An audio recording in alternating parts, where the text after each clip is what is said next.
It all started with small fines, petty violations, empty threats.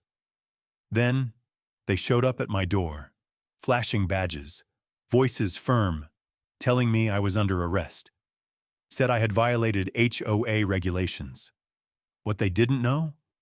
I'm a U.S. Marshal, and they just tried to arrest the wrong guy. Let's rewind. My name is Ethan Carter, a 42-year-old federal officer. I moved to Maplewood Heights, a quiet suburban neighborhood just outside of Austin, Texas, for peace and privacy.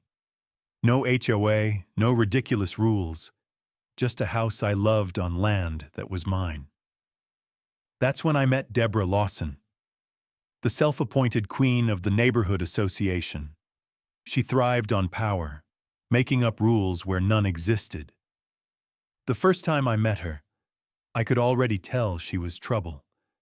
But I never imagined she'd go this far. It started small. A letter in my mailbox, an official-looking envelope with a gold-stamped seal. Dear homeowner, you are required to register under the Maplewood Heights HOA and comply with all community guidelines. I almost laughed. Required? That was funny, considering I specifically bought this house because it wasn't under an HOA. But Deborah wasn't just trying to enforce fake rules. She was testing me, seeing if I'd fold. At first, I ignored the letters. Then, the fines started stacking up. $250 for failure to maintain property aesthetics, $150 for excessive noise disturbances, $200 for failure to submit a landscaping plan. I checked my yard. Freshly mowed grass, a clean driveway, my truck parked neatly by the house. Nothing was wrong. The noise complaint? Impossible. I worked late shifts and was barely home. And a landscaping plan? That wasn't even a thing. Deborah wasn't just making up rules. She was seeing how far she could push me. Then, she escalated. One morning, I stepped outside to find her standing in my driveway, clipboard in hand, eyes locked on me like a hawk. She didn't look away when I met her gaze. She wanted me to know she was watching. "Morning, Mr. Carter," she said, her voice sugary sweet. "I wanted to personally remind you about your outstanding violations." I crossed my arms. "I'm not part of your HOA, Deborah." Her smile didn't falter. "Maplewood Heights has expectations for surrounding properties. It's only fair that everyone contributes." I let out a dry chuckle. "Fair?" I shook my head. "Listen closely. I don't answer to you. Stop stuffing my mailbox with this nonsense." For a split second, her mask slipped. Her grip tightened on the clipboard, jaw clenching. But just as quickly, she forced another smile. "Well," she said, adjusting her blazer, "I do hope you reconsider. You wouldn't want to make things difficult for yourself." I tilted my head. "That a threat?" She laughed lightly. "Oh, not at all. Just a friendly reminder that this community values cooperation." I stepped forward, my voice dropping lower. "And here's a reminder for you. If I see one more fake violation in my mailbox, I'll be filing a harassment complaint. You can play queen of the HOA all you want, but you have no power over me." Her smile twitched. Then, without another word, she turned on her heel, heels clicking as she marched away. That should have been the end of it. It wasn't. The next morning, I woke up to a pile of garbage dumped on my lawn. A week later, my mailbox was knocked over. Then, the whispers started. Neighbors giving me sideways glances, muttering when I walked by. At first, I thought I was imagining it. Until I ran into Frank Miller, an old-timer who had lived in the neighborhood for years. He gave me a sympathetic look. "Hope you get things sorted out soon." I frowned. "Sorted out?" Frank sighed. Deborah's been telling people you've got legal trouble. Says you're one of those problem homeowners trying to dodge responsibilities. Even mentioned something about a warrant. A warrant? That's when I realized. Deborah wasn't just playing HOA politics. She was running a full-blown smear campaign. And she was about to regret it. At first, I laughed. A warrant? Deborah had finally lost her damn mind. But then, the next morning, a final notice appeared in my mailbox. Failure to comply with HOA policies will result in legal action. A warrant has been issued for your continued refusal to adhere to community guidelines. I stared at the page, then chuckled. This was laughable. I've seen real warrants. I've signed off on real arrest orders. And this? This was a joke. No agency listed, no judge's signature, no badge number or legal reference. Just Deborah Lawson, HOA president, at the bottom. I nearly choked on my coffee. She actually thought she could scare me into submission. I could have called her out immediately, sent her a cease and desist. But why stop her now? Let her dig her own grave. So I ignored it. And sure enough, Deborah escalated again. The next morning, I woke up to a red warning notice taped to my front door. Final warning: failure to pay fines will result in arrest. I snorted. She was really committing to the act. By the time I got home that evening, there was another one. And the next day, 2 more. She wanted me to feel the pressure, to think I was one step away from being dragged out in cuffs. Then, Friday morning, I stepped outside and found 2 men standing in my driveway. Matching uniforms, clipboards, cheap plastic badges clipped to their belts. I stopped in my tracks. They stared at me. One of them cleared his throat. "Are you the homeowner?" I folded my arms. "Who's asking?" The taller one straightened his shoulders. "We're with the Homeowners Association Enforcement Division. We're here to discuss your outstanding violations." I almost laughed. Deborah actually hired fake cops. I tilted my head. "That's so?" The second guy, shorter and stockier, nodded. "We have an active warrant for your arrest." I raised an eyebrow. "You don't say." The taller one held up his clipboard. "Per HOA code violations, you've repeatedly failed to comply with community regulations and have outstanding fines. We're here to bring you in." I let the silence stretch, then smiled. "All right," I said. "Let's see the warrant." The short guy blinked. "You already got the notice." No, I shook my head. "The real one. Show me the court-issued arrest warrant." The tall guy shifted on his feet. "Well, the HOA board issued it." "Oh, the HOA board," I nodded. "And does the HOA have the legal authority to issue arrests?" They hesitated. I sighed, reached into my back pocket and pulled out my badge. A real U.S. Marshal badge. The moment they saw it, their faces turned white. I tilted my head. "You two just attempted to detain a federal officer." For a long second, no one spoke. The tall guy's mouth fell open. The short one actually took a step back. I smiled. Now the game had changed. I held my badge up between 2 fingers, letting them get a good, long look, unlike the cheap plastic they had pinned to their belts. This was real. "Now," I said, "I have 2 questions." They stood frozen. "First," I continued, "where exactly is your authorization to conduct arrests?" Silence. "Second," I smirked, "would you like to be charged with impersonating law enforcement before or after I run your names?" That was it. That was all it took. The clipboard hit the ground. The short guy turned and bolted down the street. The tall one stammered something, then spun on his heel and ran after him. I stood there, arms crossed, watching them scramble like cockroaches. I could have chased them, could have tackled them to the pavement. But why bother? I already had everything I needed. Because now I had them.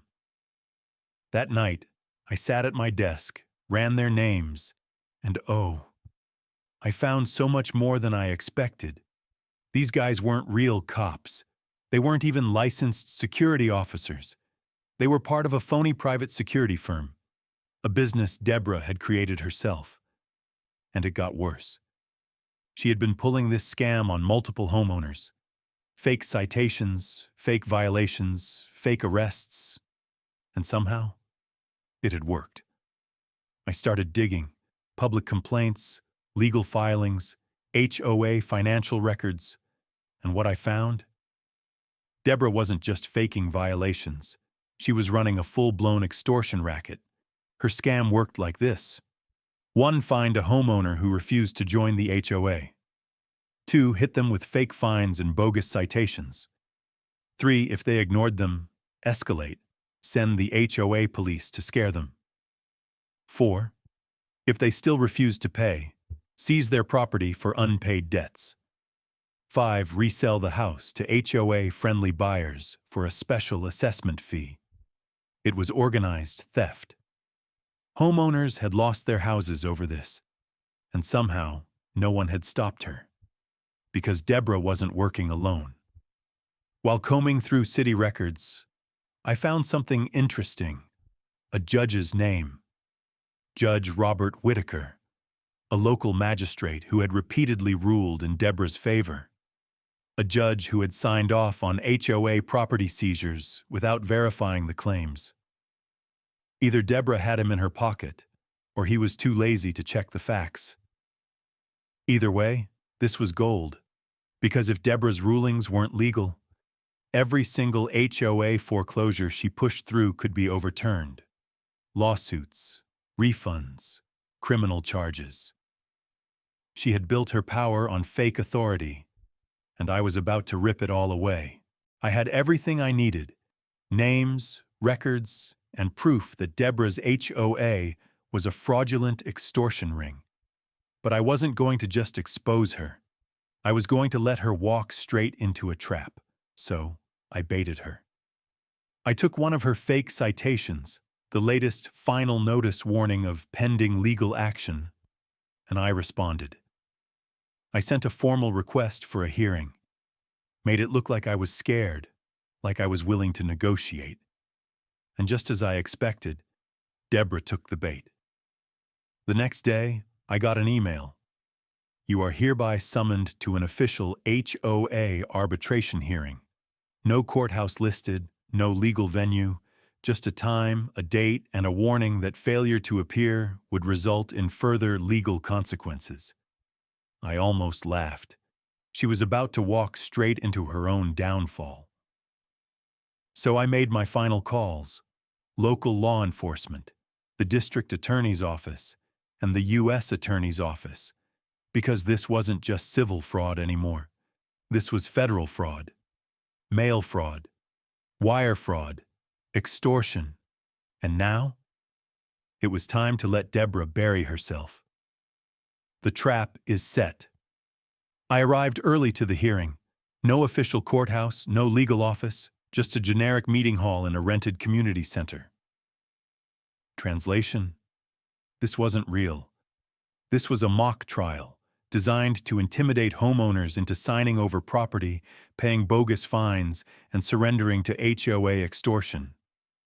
I had zero intention of negotiating. I had every intention of ending this for good. Deborah was already there, sitting at the head of a long conference table, clipboard in front of her, a cheap wooden gavel resting at her side. A gavel. She actually brought a gavel. Behind her, 3 HOA board members, trying and failing to look like real legal officials. Across from them, 2 homeowners I recognized, people she had targeted before. They looked nervous. Deborah, though, she looked smug. She turned that fake, victorious smile on me the moment I stepped inside. Glad you could make it, she said, gesturing toward an empty chair. I took my time, sat down slowly, folded my hands, then smiled back. Of course, I said. Wouldn't miss it. She launched into her speech immediately, reading off a list of fabricated violations, inflated fines, and legal threats that held zero weight. I wasn't listening. I was watching her. The way she fidgeted slightly every time she glanced down at her paperwork. The way she spoke faster when listing fines, like she was rushing past the details. The way she kept checking the clock, waiting for something. She wasn't just trying to scare me. She was stalling. I tilted my head. Let me guess, I said, cutting her off mid-sentence. The HOA police are on their way to escort me out of here? Silence. One of the board members shifted uncomfortably. Deborah's eyes flickered to the door. Bingo. I checked my watch. Well, I continued, standing up. Before they get here, why don't we call in some real legal professionals? Right on cue, the doors burst open. Uniformed officers swarmed into the room. Deborah's face turned ghost white. The HOA board members, panic. One of them actually ducked under the table, and behind the officers, the assistant U.S. attorney, a woman with zero patience for HOA scams and a stack of legal documents ready to bury Deborah alive. She stepped forward, unfolding an official arrest warrant. Deborah Lawson, she said, voice firm. You are under arrest for fraud, extortion, impersonation of law enforcement, and conspiracy to commit wire fraud. Deborah's mouth opened, closed, opened again. No, wait, you don't understand, she shrieked. The attorney shook her head. Oh, we understand, I crossed my arms. You just tried to hold a fake legal hearing to steal property from homeowners, and you sent fake officers to arrest me. Not a great look, Deborah. She whipped around to the HOA board, eyes wild. Do something, she barked. But the board? They were already distancing themselves, hands raised, silent, because Deborah wasn't in charge anymore. She was alone. And when the officers cuffed her hands behind her back, she finally realized she had lost. You're making a mistake, she screeched. This is all a misunderstanding. The U.S. attorney shook her head. We'll let the judge decide that. And just like that, Deborah Lawson was dragged out of her own fake courtroom, screaming. The fallout Deborah wasn't just arrested. She was completely, publicly humiliated, dragged out of her own hearing, screeching about misunderstandings as flashing police lights painted the walls behind her. The same people she had terrorized for years sat frozen in their seats, stunned. And the moment the doors shut behind her, the room erupted. Some people were shocked, others furious, because suddenly all those ridiculous HOA fees, all those mysterious fines, all those forced evictions, they weren't just bad management. They were a criminal operation. And the fallout? Oh, it was glorious. The moment the news broke, neighbors started talking. I wasn't the only one Deborah had targeted. People came forward with stories of fake liens, forged HOA contracts, and illegal threats. One couple revealed that Deborah had tried to force them to sell their home for unpaid dues on a property that had never even been part of the HOA. Another homeowner had paid thousands in bogus fines just to avoid the harassment. Deborah had spent years weaponizing the HOA. And now, she was done. Within a week, the entire HOA board was under investigation. Within a month, the HOA itself was legally dissolved. No more phony citations. No more fake police. No more Deborah. For the first time since moving here, I could finally enjoy my land. HOA free. And every time I walked past Deborah's old house, now up for sale, stripped of its power, just another property on the market. I couldn't help but smile, because in the end, she thought she was untouchable. But she never saw the real law coming for her. The neighborhood felt different after Deborah was gone. For the first time in years, people could breathe.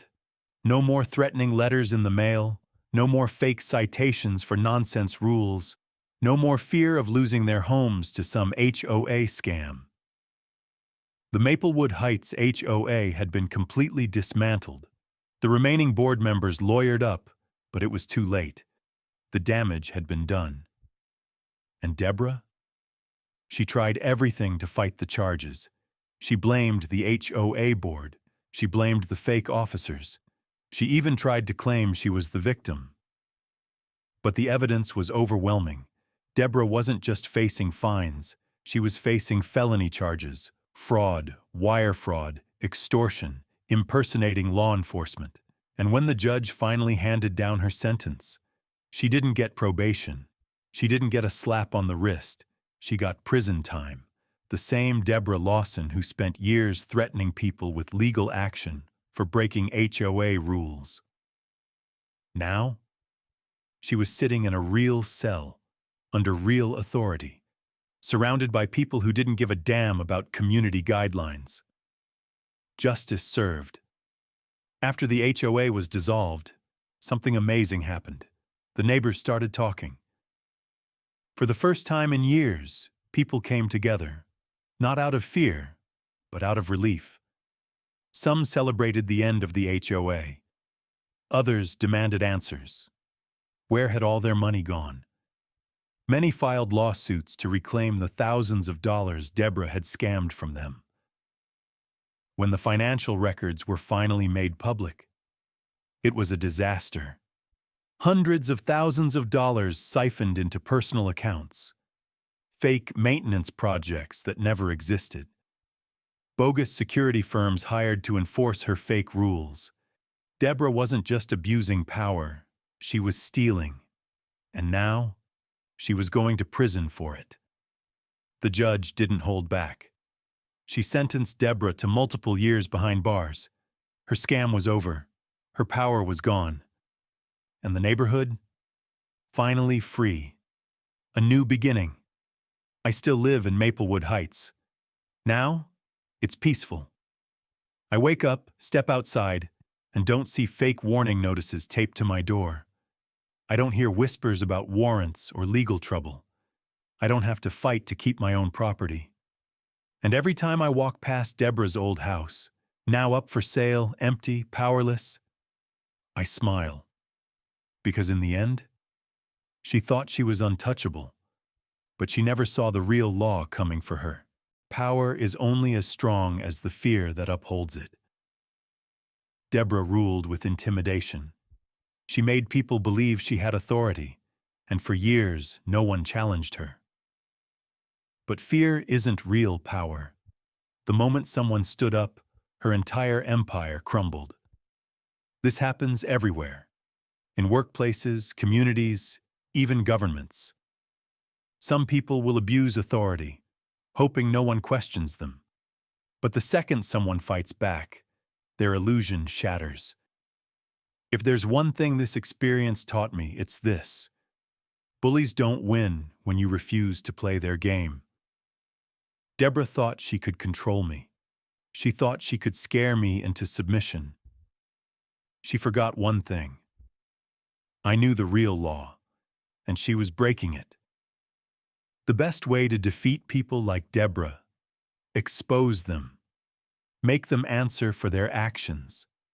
Because no one, not even the self-proclaimed queen of an HOA, is above the law.